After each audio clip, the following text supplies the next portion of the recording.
Ngayong araw nga pala ay magpapainit tayo ng tubig. Dahil nga pala ay magkakatay tayo ng manok.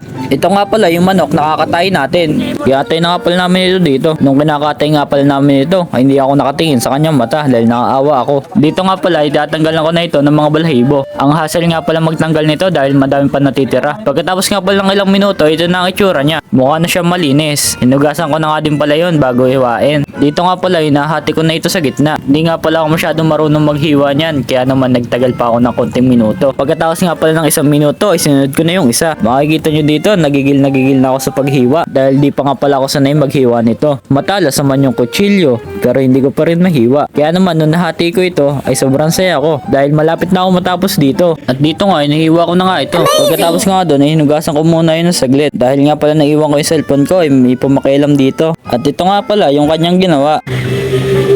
Forget all my people, mabuhay. Me, miss you. Me, miss you. Hello, my people. Ang galing nga pala kumanta ng aking kapatid. Me, miss you. Sheesh. Ito na nga pala ang mga manok na aking gagamitin.